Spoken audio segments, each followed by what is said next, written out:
こんにちは、グリプトです。本日も仮想通貨、ブロックチェーン界隈のポジネガファンダー、チャートなどをまとめて見ていきたいと思います。メンバーシップ動画も更新しましたので、まだ見てない方はそちらも見てみてください。まず昨日の米国の ETF のフローは、現時点では全体でプラス 6.5 億ドルの純流入となっています。また先ほどブラックロックにプラス 2.5 億ドルの流入があるという情報が流れたんで、全体ではプラス9億ドルの純流入となりそうです。前日の IBIT 過去最高の流出からまた一変しています。あとイーサの方も現時点ではプラス 0.25 億ドルの若干の流入ですね。あとはブラックロック次第となっています。香港はプラス 4.98BTC と若干の流入です。イーサはゼロとなってますね。あとオンチェーンの方では2024年にビットコインを購入した人の含み益が平均で約プラス 40% に到達しているのが取り上げられています。この平均実現価格と言われているグラフはですね、ビットコインが取引所から引き出された時のビットコインの平均価格を出してるらしいんですけど、それが2024年では平均価格が65,900ドルとなってるんで、直近の9万ドル台と比較すると2024年にビットコインを購入した人の含み益が平均で約プラス 40% くらいになってるんじゃないかという話らしいですね。ただこれは実際に購入した金額ではないんで、割とアバウトな数字なのかなと思うんですけど、市場としては損益分岐点を割ってないんで、まだ楽観視してる人が多いんじゃないかといった見解が出てますね。ビットコインの価格は現在 97,800 ドルあたりを推移しております。発表された指標の方では、米 ISM 製造業景気指数などがありました。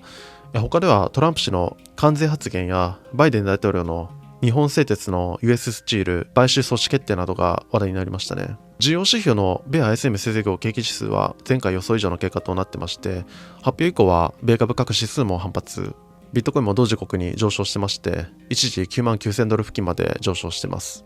個別株の方では仮想通貨関連株もマイクロストラテジー、マルホールディングスがそれぞれプラス 13% から 14% 上昇と大きく反発しています。ビットコインの先物の方では OI は全体でマイナス 1.0%、額としては569億ドル相当、比率としては全体ではショートが 54.7%、バイナスミはロングが 51.9% と下寄りになっています。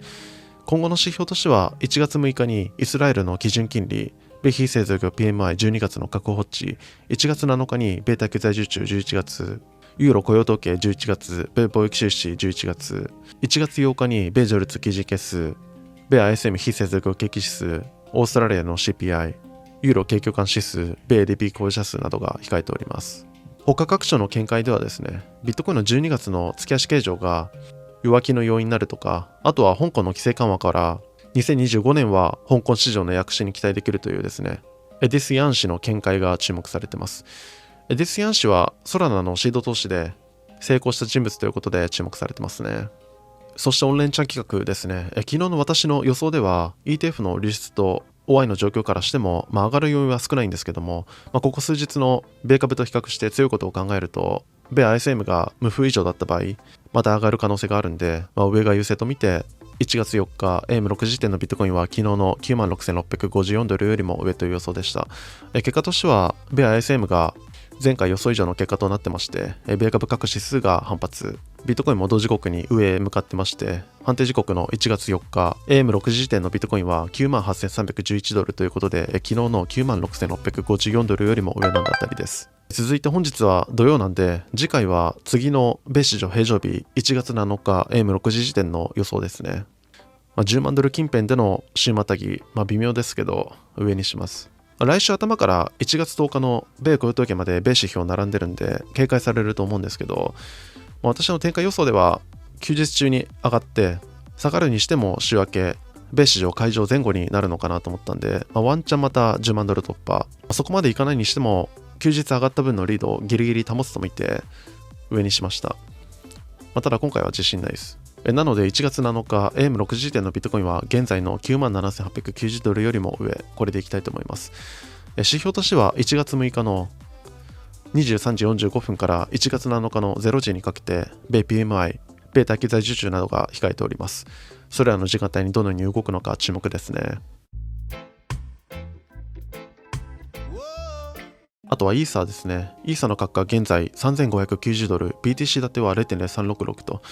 先物の方では OI は全体でプラス 8.25%、額としては235億ドル相当、比率としては全体ではショートが 55.1%、バイナスミはロングが 74.1% と下寄りになっています。イーサ関連の話題では先物 Y の増加が話題になってまして、Estimated Leverage Ratio というレバレッジ比率ではですね、0.57、ビットコインの約2倍の数値が出てます。レバレッジを使用してイーサトレードを行っている資金、人口が増えていると見られてますね。昨日、イーサファンデーションのネガティブなファンドを取り上げましたけども、イーサ OI の状況は改善が見られまして、ドル建て、BTC 建ても上がっている状態です。ただ、これから取り上げる他のアルトもですね、資金が入ってて、パフォーマンスとしても負けてるんで、個人的にはもう一つ上に上がる要素が欲しいところですね。イーサの今後にも注目ですね。あと、その他の動向では、各所の人事が話題になっています。まず、共和党議員のマイク・ジョンソン氏が下院議長に再選となっています。マイク・ジョンソン氏はトランプ氏が支持してた議員ということで、今後も米国方面での仮想通貨法案の推進が有利になると見られています。あと、テザーとビットフィネックスの顧問弁護士がスチュアート・ホグナー氏からマイケル・ヒリヤード氏に変更となっています。ステーブルコインの発行と取引所の法務を担当すると発表されてますけども、先日の MIC 規制施行後に発表となってるんで、これも推しの MIC 規制に対応するための動きと見られてますね。USDT もペグ外れからほぼ1ドル回帰となってますけども、今後 MIC 規制に準拠できるのか注目です。あとはドゥコンが無罪を主張してます。ドゥコンはこれまでのルナ事件において証券詐欺、マネロンなど複数の容疑にかけられててですね、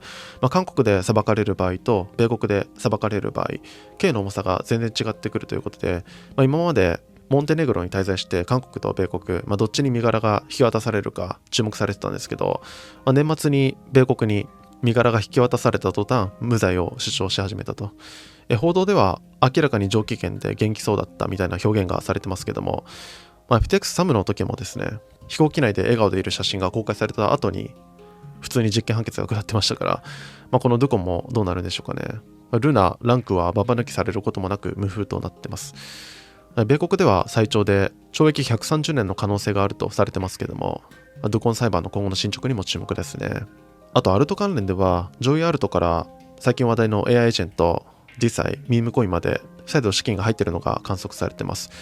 ジョイアルトでは、同時、エイダ、スイ、ICP あたりがデイリーでプラス 10% 以上の高騰となっています。あと新たなステーブル IUSDE のリリースを発表したイーテナもですね、ジョイアルトの中では上昇率で1位になってますね。AI エージェント、デサイ、ミームに関してはですね、A 定値を更新しているものから時価総額が低いものにこのタイミングで一気に資金が入っているのがありますね。市場としてはこのあたりが仕込み時と見てるんでしょうかね。